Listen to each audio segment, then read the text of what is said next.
अस्सलाम वालेकुम। Good morning all of you. कैसे आप लोग? I hope you all are fine and good. चलिए ठीक है, चलते हैं। आगे बढ़ते हैं हम और देखते हैं आज के क्या टॉपिक्स है। ठीक है, बहुत अच्छे से समझने की कोशिश कीजिए। कल की चीज़ें मैं एक मरतबा रिवाइज़ कर देता हूँ। एक बार रिकैप हम करेंगे क्योंकि बहुत सारी छोटी छोटी चीज़ें हम कल पढ़ के आए हैं, तो उनका रिवीजन होना बहुत ज़रूरी है, लाजमी है।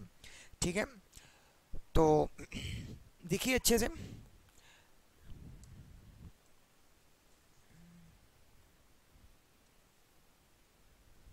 सबसे पहली चीज़ सबसे पहली चीज़ जो है वो है हमारे पास में कंप्रेशन। कंप्रेशन, ठीक है, जिसको हम उर्दू में बोलते हैं तकसीफ। ठीक है, मैं शॉर्ट में एक मरतबा इसको रिवाइज कर देता हूँ। इससे पहले भी हम बताए हैं, कुछ बच्चों को याद भी होगा, कुछ बच्चे शायद भूल भी गए होंगे। एक बार देख लीजिए, तकसीफ और तलतीफ़ ये आवाज़ की मौजों में पैदा होने वाली सिचुएशन है। तकसीफ, आवाज़ की मौज जब सफ़र करती तो वहाँ पर एक बनने वाला सिचुएशन है, जिसके अंदर में वो सिचुएशन में क्या होता है, पार्टिकल एक दूसरे के बहुत करीब आ जाते हैं। जैसा कि ये सिचुएशन हुआ, यहाँ पर कसाफत बहुत ज़्यादा होगी। प्रेशर के बारे में क्या बोल सकते हैं हम? प्रेशर भी यहाँ पर बहुत ज़्यादा हो जाएगा, क्योंकि एक पार्टिकल दूसरे पार्टिकल पे बहुत ज़्यादा प्रेशर डाल रहा है। तो तकसीफ वो जगह है जहाँ पर ज़र्रात एक दूसरे के बहुत करीब आ जाते हैं, एक दूसरे पर ज़्यादा दबाव डालते हैं और बहुत ही कसाफत वाला जो है इलाका बनाते हैं। तो तकसीफ़ी इलाके वो इलाके हैं जहाँ पर ज़र्रात की बहुत ज़्यादा तादाद एक जगह पर जमा हो जाती है। ठीक है, दबाव और कसाफत दोनों यहाँ पर बहुत ज़्यादा होंगे। दूसरी बात, यहाँ पर अगली चीज़ है रेर फैक्शंस। ठीक है, इनको हम उर्दू में बोलते हैं तलतीफ़। तलतीफ़, रेर फैक्शन। रेर फैक्शन ऐसा इलाका है जहाँ पर पार्टिकल्स एक दूसरे से बहुत ही दूर दूर हो जाते हैं। ठीक है, बहुत ही दूर दूर। ये जो येलो वाले हैं ये तलतीफ़ी इलाके हैं। तलतीफ़ वर्ड निकला है लतीफ़ से, और लतीफ़ के माने खुद होते कि कोई एक चीज़ में कमी आ जाना। ठीक है, चलिए हम बढ़ते आगे और देखते हैं चीज़ों को। यहाँ पर कसाफत भी कम हो गई और यहाँ पर दबाव भी बहुत कम हो जाएगा। पार्टिकल एक दूसरे से बहुत ज़्यादा दूरी पे हैं, ज़र्रात एक दूसरे से बहुत दूरी पे हैं, तो वो एक दूसरे पे ज़्यादा दबाव नहीं डाल पाएंगे। तीसरी चीज़ जो हम देखें वो है हमारा क्रेस्ट। ठीक है, क्रेस्ट। अब उसके बाद में इसको हम बोलते हैं उर्दू में फराज। ये दोनों तो ऊपर के बन रहे थे तूली मौज में। ये जो क्रेस्ट है और उसके साथ में एक और रहेगा, उसको बोलते हैं ट्रफ। उर्दू में बोलते हैं इसको नशेब। ठीक है, ये अर्जी मौज में बनेंगे। अर्जी मौज यानी कि इसको बोलते हैं लॉन्जिट्यूडिनल, ये लॉन्गिट्यूडिनल वेव, इसको बोलते हैं ट्रांसवर्स वेव। ठीक है, ये हमारे बन गए क्रेस्ट, सॉरी ये कंप्रेशन ये हो गया रेर फैक्शन। ऊपर वाले कंप्रेशन और रेर फैक्शन, कंप्रेशन रेर फैक्शन, कंप्रेशन रेर फैक्शन, उसके बाद फिर कंप्रेशन, फिर एक रेर फैक्शन, फिर एक कंप्रेशन, फिर एक रेर फैक्शन। इस तरीके से मामला चलेगा। लेकिन अर्जी मौज के अंदर में पार्टिकल ऊपर नीचे जाते, तो सबसे ऊपर वाला जो नुक्ता है वो फराज रहेगा, सबसे नीचे वाला नशेब रहेगा, फिर ऊपर फराज, नीचे नशेब, फिर एक फराज, फिर एक नशेब। ठीक है, अब इसके बाद में अगली जो चीज़ है यहाँ पर जो इमीडिएट हम देख सकते हैं वो है वेव लेंथ। वेव लेंथ यानी कि मौज का जो है तूल, मौजी तूल भी आप बोल सकते हैं। ठीक है, तूल मौज भी बोलते कोई कोई। ठीक है, आराम आराम से समझिए, कोई दिक्कत की बात नहीं है। इसको लैम्बडा से इंडिकेट करते हैं, राइट। तो कोई भी दोनों तकसीफी इलाके और कोई भी दोनों तलतीफ़ी इलाकों के बीच में जितना फासला रहता, दो कंप्रेशन या दो रेरफैक्शन के बीच का फासला। ठीक है, कोई भी दो कंप्रेशन ले लीजिए, आपकी मर्जी, ये कंप्रेशन ले लीजिए, ये कंप्रेशन ले लीजिए, दोनों के बीच का फासला। ठीक है, या फिर आपकी मर्जी, ये एक रेरफैक्शन, ये एक रेरफैक्शन लीजिए, उन दोनों के बीच का फासला तूले मौज कहलाता। नहीं सर ऐसा नहीं लेना चाह रहे, ये मौज में लेना चाह रहे, तो ये ऊपर का हो गया क्रेस्ट, नीचे हो गया ट्रफ, ये ऊपर गया क्रेस्ट, नीचे हो गया ट्रफ, तो दो क्रेस्ट के बीच में जो है लैम्बडा, दो ट्रफ के बीच में भी आप ले सकते हैं लैम्बडा। ठीक है, आराम आराम से चीज़ों को समझिए अच्छे से, सुकून आराम इत्मीनान से। हम खुद जा रहे हैं आराम आराम से, ज़्यादा हरी भरी नहीं कर रहे। वो इलाका जहाँ पे ज़र्रात पूरे भरे हुए हैं, गजगज है, करीब करीब है, तकसीफ कहलाता है। जहाँ पार्टिकल दूर दूर है तलतीफ कहलाता है। यहाँ पर पार्टिकल सबसे ज़्यादा जहाँ पर गया उसको फराज बोले, सबसे नीचे जहाँ पे गया उसको नशेब बोले। ठीक है, दो कंप्रेशन ले लीजिए, उनके बीच में तुले मौज रहता, या दो रेयर फैक्शन ले लीजिए, उनके बीच में तुले मौज रहेगा। दो फराज के बीच में ले लीजिए, वो भी तुले मौज बोल सकते हैं। दो नशेब के बीच में भी तुले मौज, बहुत ज़्यादा अलग अलग तरीक़ों से तुले मौज को एक्सप्लेन किया जा सकता है। ठीक है, उसके बाद में अगली जो चीज़ है वो है क्या, फ्रीक्वेंसी। इंग्लिश में तो फ्रीक्वेंसी बोलते हैं, उर्दू में बोलते हैं ताद्दुद। ठीक है, इसको एफ से इंडिकेट करते हैं छोटे बच्चे, छोटे क्लासेस में। ठीक है, बड़े क्लासेस में अलग जो है तरीक़ा रहता है। अब इसके बाद में ताद्दुद क्या चीज़ है, जब भी साउंड एक जगह से निकल करके दूसरी जगह पहुंचेगा, ठीक है, तो ज़र्रात बीच में एहतजाज करते हैं ना, एहतजाजी हरकत करते हैं। एहतजाज करना है नहीं कि आगे पीछे की हरकत, जैसे घड़ी का पेंडुलम करता है। ठीक है, आप एक रबर बैंड खींच के पकड़े, बीच में से उंगली से प्लकिंग करे, है नहीं, तो वो भी वाइब्रेट करता, आगे पीछे हरकत, वो एहतजाजी हरकत होती। ठीक है, कोई भी चीज़ का वाइब्रेट होना वो एहतजाजी हरकत होती। तो ज़र्रात भी यहाँ पे आगे पीछे हरकत कर रहे हैं। एक सेकंड में कितने ज़्यादा एहतजाज कर रहे हैं, हो सकता है कि एक सेकंड में 4 एहतजाज करें, या एक सेकंड में 8 मरतबा एहतजाज करें, या एक सेकंड में 15 बार एहतजाज कर सकते हैं। तो एक सेकंड में कितने एहतजाज कर रहे, उनकी तादाद को ताद्दुद बोलते हैं। Frequency, how frequently the body is vibrating. आराम आराम से समझिए, मैं खुद आज लेक्चर को हरी भरी में नहीं लेके जा रहा हूँ। ठीक है, उसके बाद में जो 7वीं चीज़ है वो है टाइम पीरियड। टाइम पीरियड, ये कौन सा टाइम है सर, ये कौन सा टाइम है, ये कौन सा टाइम है। ठीक है, वक्त दौरान जो बोल रहे, ठीक है, वक्त दौरान। देखिए, जब पार्टिकल ऑसिलेट कर रहा, तो अगर ये नुक्ता है मान लीजिए, राइट, इसके आगे पीछे हरकत कर रहा, ये इधर का कोने का पॉइंट, ये इधर का कोने का पॉइंट, इन दोनों नुकात के बीच में, इन दोनों नुक्तों के बीच में वो एहतजाज कर रहा। तो मान लीजिए यहाँ से निकला है, जाना फिर आना, उसको एक एहतजाज बोलते हैं, और एक एहतजाज के लिए लिया गया वक्त दौरान कहलाता है। कोई कम वक्त में एहतजाज कर लेता, कोई ज़्यादा वक्त में एहतजाज करते, जो जितना ज़्यादा वक्त लेगा उसका वक्त दौरान उतना ज़्यादा होगा। यानी कि एक दौर मुकम्मल करने के लिए लिया गया वक्त, एक दौर मुकम्मल करने के लिए, दौर किसको बोले, एक मरतबा एहतजाज करना। ठीक है, यहाँ से शुरू हो रहे, जाके आना। ठीक है, ये देख लीजिए, यहाँ पर, यहाँ से गया फिर वापस आया, समथिंग लाइक दिस। अब इसके बाद में फ्रीक्वेंसी हो गया, टाइम पीरियड हो गया, है नहीं, जिस भी स्पीड से हमारी वेव आगे की तरफ में सफ़र कर रही, जितना ज़्यादा स्पीड से वेव आगे की तरफ में भागेंगे, कंप्रेशंस भी उतनी जल्दी भागेंगे, रेयर फैक्शंस भी उतनी जल्दी भागेंगे, क्रेस्ट भी उतना जल्दी भागेगा, और ट्रफ भी उतना जल्दी भागेगा। तो वो स्पीड को अपन वेव स्पीड हम बोल सकते हैं, या स्पीड ऑफ द वेव हम बोल सकते हैं, उसको v से इंडिकेट करते हैं। अब इसमें ज़्यादा झमेलेबाजी पालने की ज़रूरत नहीं है। ठीक है, चलिए हम आगे बढ़ते हैं, ये चीज़ें मैं रब कर देता हूँ ये चीज़ों को। ठीक है,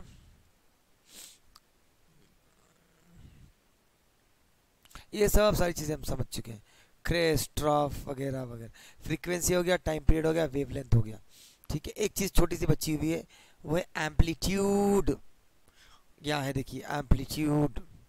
ठीक है, एम्पलीट्यूड। अब उसके बाद में एम्पलीट्यूड होने के बाद हम अलग अलग साउंड के टर्मिनोलॉजीज पे जाएंगे। यहाँ देखिए, ये हमारा एकदम मीन पोजीशन हो गया, यानी कि बीच वाला, यानी कि यहाँ पर पार्टिकल जब भी है तो आगे गया ना पीछे गया, कहीं पे भी नहीं गया। यहाँ पर देखिए, यहाँ पर पार्टिकल थोड़ा सा अपनी जगह से नखले मकान तय किया, यहाँ पर थोड़ा ज़्यादा किया, यहाँ पर और ज़्यादा किया, वो अपने असली मुकाम से जितना ज़्यादा हटा है, ठीक है, वो आज़म तरीन नखले मकान को, वो मैक्सिमम नखले मकान, वो मैक्सिमम डिस्प्लेसमेंट को हम बोलते हैं एम्पलीट्यूड। ठीक है, एम्पलीट्यूड को हम किससे इंडिकेट करते हैं बेटा, कैपिटल ए से इंडिकेट करते हैं। इस चीज़ का बड़ा ख़ास ख्याल होना चाहिए। 2 सेंटीमीटर गया पार्टिकल या 10 सेंटीमीटर गया, है नहीं। मान लीजिए आप झूले में बैठे, राइट, अब झूला तो ऐसा नहीं होता यूजुअली। अब आप ये है, मान लीजिए पैरा छोड़े, ये झूला है कुछ इस तरीके से, है नहीं। अब आप झूल रहे हैं, राइट, आगे पीछे झूल रहे हैं। तो आपका जो नखले मकान है यहाँ से यहाँ तक मैक्सिमम आप कितना हटे हैं, 3 मीटर पीछे हटे। आपका एम्पलीट्यूड 3 मीटर होता है, मैक्सिमम 3 मीटर मैक्सिमम पीछे गए, उससे ज़्यादा नहीं गए। अगर आपका दोस्त आपको ज़्यादा बड़ा धक्का दे देता है तब ऐसे केस में आप हो सकता है कि 4 मीटर या 6 मीटर जाएंगे। तो अब 6 मीटर से आगे तो नहीं जा सकते ना, नहीं गए, ठीक है। सबसे मैक्सिमम डिस्प्लेसमेंट आपका उस एहतजाज में वही है, उस एहतजाज में आपका मैक्सिमम डिस्प्लेसमेंट वही है, 6 मीटर है। तो वो आपका एम्पलीट्यूड हो गया 6 मीटर का, ठीक है। चलिए हम बढ़ते हैं आगे और देखते हैं कुछ साउंड वाले टर्मिनोलॉजीज और उसको समझने की कोशिश करते हैं। सबसे पहला हमारे पास में क्या है, टिम्बर। टिम्बर, ठीक है। टिम्बर क्या बोलता है, टिम्बर देखिए, टिम्बर आवाज की क्वालिटी है, एक ऐसी क्वालिटी या ऐसी खसूसियत है जिसकी मदद से हम मुख्तलिफ आवाज़ों के दरमियान फ़र्क कर सकते हैं, चाहे इनके पिच, ठीक है। पिच क्या है, साउंड का पिच किसको बोलते हैं, हम कल आपको समझाएं, आगे भी आने वाला है वो, ठीक है। बारीक आवाज़, जितनी आवाज़ बारीक रहेगी, जैसे लड़कियों की आवाज़ रहती, कॉकरोच देखने के बाद में कोयल की आवाज़ रहती, ठीक है, और चिड़ियों की आवाज़ रहती सुबह सुबह के टाइम में, फजर के टाइम पे, तो वो जो आवाज़ है उसके अंदर में ज़्यादा जो है बारीकी मौजूद होती। तो बहरहाल कितना भी ज़्यादा उनका पिच हो और कितना भी इनका टू लोअर्स किसको बोलेंगे, हम एम्पलीट्यूड को बोलेंगे, ठीक है। मैं तो टू लोअर्स कभी नहीं बोलता, ठीक है, मैं बोलता हूँ हैता इर्त्याश, हैता इर्त्याश। तो चाहे उनका पिच कुछ भी हो, चाहे उनका एम्पलीट्यूड कुछ भी हो, चाहे उनकी फ्रीक्वेंसी कुछ भी हो, ठीक है, आप उनके दरमियान फ़र्क पैदा कर सकते हैं। तो वो खासियत को बोलेंगे टिम्बर, ठीक है। ऐसी क्वालिटी है जिसके अंदर में आप मुख्तलिफ आवाज़ों में फ़र्क पहचान सकते हैं, राइट। अभी आगे देखिए, इंग्लिश में भी बता देता हूँ। द टिम्बर और quality of sound is a characteristic with which we can differentiate करना, यानी कि फ़र्क करना। थोड़े लोग हैं काले गोरे में फ़र्क करते, थोड़े लोग हैं लंबे और गिड्डे में फ़र्क करते, ठीक है। किसी भी तरीके से ये अच्छा काम नहीं है, नहीं करना चाहिए ऐसा। तो with which characteristic with which we can differentiate between different sounds even if they have same pitch and amplitude, same pitch और सेम एम्पलीट्यूड रहने के बाद भी हम उनके अंदर में फ़र्क पहचान पाएंगे, ठीक है। अब सबसे इंपॉर्टेंट क्या है यहाँ पर, 4 चीज़ें देखिए आप यहाँ पर, 4 चीज़ें। सबसे पहला तो टोन, उसके बाद में नोट, उसके बाद में नॉइस, उसके बाद में म्यूजिक, ठीक है। टोन किसको बोले, वो आवाज़ जिसमें एक ही फ्रीक्वेंसी होती। नोट किसको बोले, एक से ज़्यादा फ्रीक्वेंसी वाली आवाज़ को, ठीक है। एक से ज़्यादा फ्रीक्वेंसीज हो गए note, note note note note, ठीक है। एक से ज़्यादा फ्रीक्वेंसी हो गए उसको बोलेंगे नोट। अगर एक ही फ्रीक्वेंसी है तो उसको बोलेंगे हम टोन, एक ही फ्रीक्वेंसी है तो उसको बोलेंगे टोन।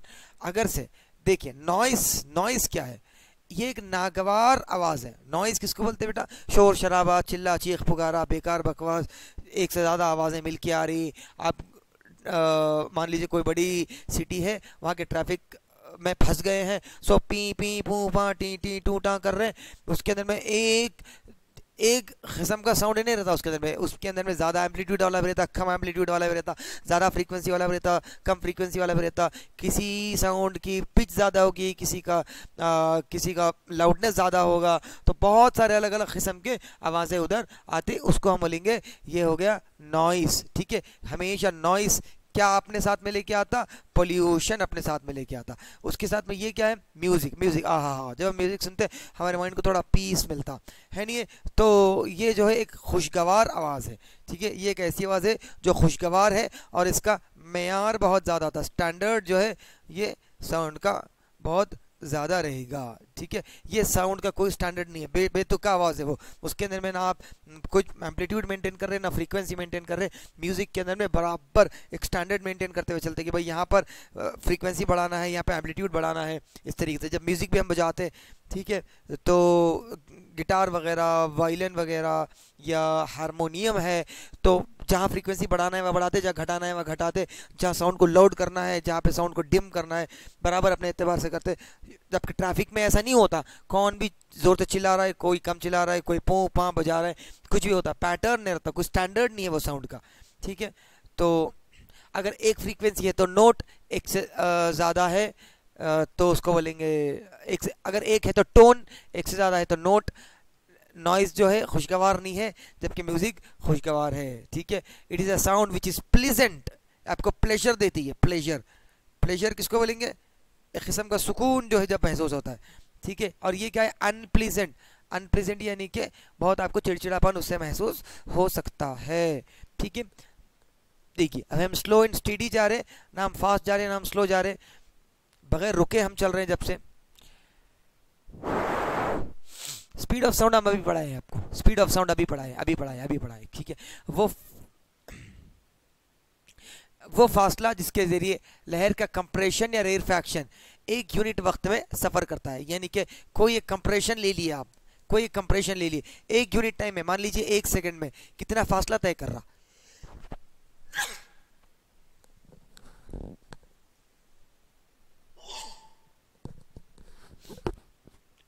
तो ये जो कंप्रेशन है, कंप्रेशन के बाद में रेरफैक्शन होगा, फिर कंप्रेशन होगा, फिर रेरफैक्शन होगा, बहुत सारे होंगे, लेकिन हमारी जो नज़र है वो एक कंप्रेशन पे। अगर वो एक कंप्रेशन एक सेकंड में जितना ज़्यादा फासला तय करेगा उतनी ज़्यादा उसकी स्पीड रहेगी। अगर वो एक सेकंड में कम फासला तय करेगा तो उसकी स्पीड कम, जितना जल्दी ज़्यादा फासला तय करा, जितना तेज़ भागा साउंड, उतना ज़्यादा साउंड की स्पीड रहेगी। राइट, अब उसके बाद में एक चीज़ आप ये कर सकते हैं, v is equals to frequency into wavelength.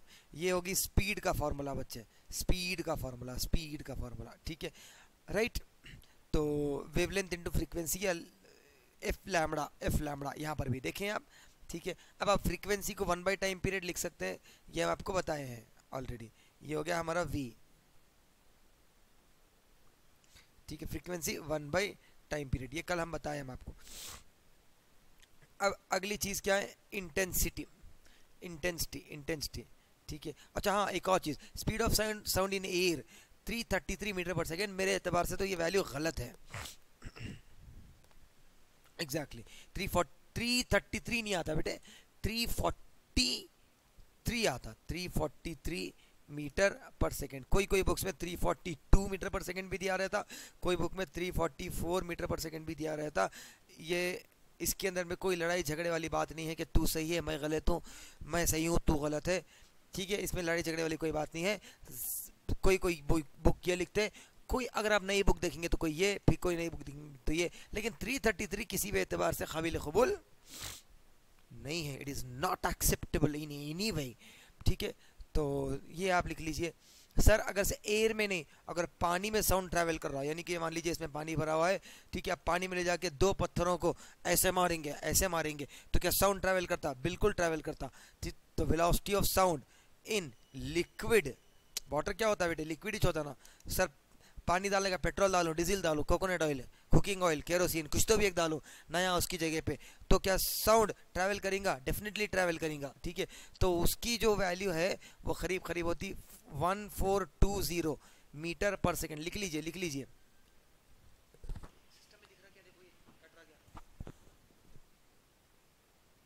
ये कट रहा क्या देखो एक बार, 1420 यानी कि 1420 मीटर, या 1420 नहीं बोलेंगे हम, मैं और थोड़ी बेटर वैल्यू देता हूँ आपको, 1484 मीटर पर सेकेंड। हाँ, ये बहुत सही वैल्यू है।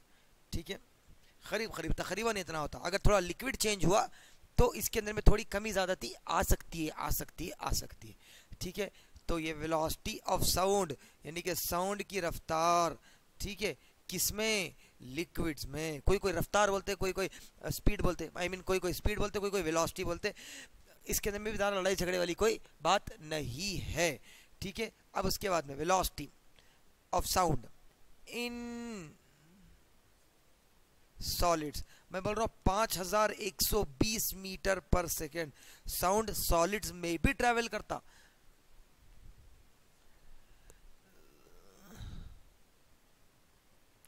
सॉलिड्स में भी ट्रैवल करता। कैसा? 5000 मीटर पर सेकेंड। 5000 मीटर यानी कि 5 किलोमीटर। साउंड सॉलिड्स में इतना स्पीड ट्रैवल करेगा 5000 मीटर पर सेकेंड, यानी कि 5 किलोमीटर एक सेकेंड में जाएगा। ठीक है बेटा, चलो अभी देखते हैं, हम आगे बढ़ते हैं। इंटेंसिटी, साउंड की इंटेंसिटी क्या है? इंटेंसिटी हम बोलते हैं शिद्दत को। कभी कभी हम भी बहुत शिद्दत भरे हो जाते हैं। मान लीजिए कोई हम इंपॉर्टेंट काम कर रहे हैं, बहुत बहुत इंपॉर्टेंट काम कर रहे हैं, हमारा दोस्त एक मरतबा डिस्टर्ब किया, हम बर्दाश्त करें, दूसरी मरतबा डिस्टर्ब किया, फिर बर्दाश्त करें, तीसरी मरतबा डिस्टर्ब किया, फिर बर्दाश्त करें, चौथी मरतबा जैसे ही वो डिस्टर्ब करेंगे हमको, हम शिद्दत में के उसकी कान के नीचे रख देते भड़ेल बल के। ठीक है, मतलब हम वहाँ पर बहुत इंटेंस हो गए, शिद्दत भरे हो गए, गुस्से में आ गए बहुत ही, यानी कि हमारी जो फीलिंग इमोशन है बहुत ज़्यादा शिद्दत भरे हो गए, राइट। तो अब क्या बोल रहा है, देखिए साउंड की इंटेंसिटी क्या चीज़ है? सूती तवन्नाई, यानी कि साउंड की तवन्नाई की मकदार जो एक यूनिट के इलाके से फी सेकंड गुजरती है। यानी कि मैं बोल रहा हूँ आपको, ये एक इलाका है, यहाँ पर वो डिवाइस है जो साउंड पैदा कर रहा है, नहीं है, ये इलाके से एक सेकंड में कितनी ज़्यादा साउंड एनर्जी गुजर रही। अगर थोड़ी सी साउंड एनर्जी गुजरे तो साउंड की इंटेंसिटी कम, अगर से वही ये इलाके से बहुत ज़्यादा साउंड की एनर्जी गुजरे तो जितनी ज़्यादा साउंड की एनर्जी गुजरेंगी उतना ज़्यादा इंटेंस। मान लो थोड़ी देर के वास्ते ये है क्या, ये घर है बीच में, उसके पीछे आप है, इसके पीछे आपका घर है, आपके घर में आप यहाँ बैठे हुए, ठीक है, बीच में एक घर है, यहाँ पर मान लीजिए ग्राउंड है, बड़ा एक ग्राउंड है, ग्राउंड में अगर कोई चिल्ला पुकार कर रहे, चीख रहे, लड़ रहे, तो आवाज़ें आपको इधर से इधर आएंगी, लेकिन उतनी शिद्दत भरी आवाज़ ये घर से गुजर के नहीं आती। ठीक है, अब पीछे मान लो पूरा डीजे चल रहा, बैंड बाजे चल रहे, तो साउंड की एनर्जी जो एक सेकंड में आएंगी वो थोड़ी ज़्यादा रहेंगी। अब थोड़ा साउंड की एनर्जी ज़्यादा आती है एक सेकंड में। अगर मान लो पीछे बम फुटे तो यहाँ पे एक सेकंड में गुजरने वाली साउंड की एनर्जी बहुत ज़्यादा रहती, यानी कि साउंड की इंटेंसिटी बहुत ज़्यादा है। यूजुअली हम साउंड की इंटेंसिटी को डेसिबल में लेते जाते हैं, मेरा ख्याल है डेसिबल, इसको याद रखिए। डेसिबल क्या होता है बेटे? यूनिट होता। ठीक है, आगे अब उसके बाद में साउंड का लाउडनेस, लाउडनेस एक चीज देखना है।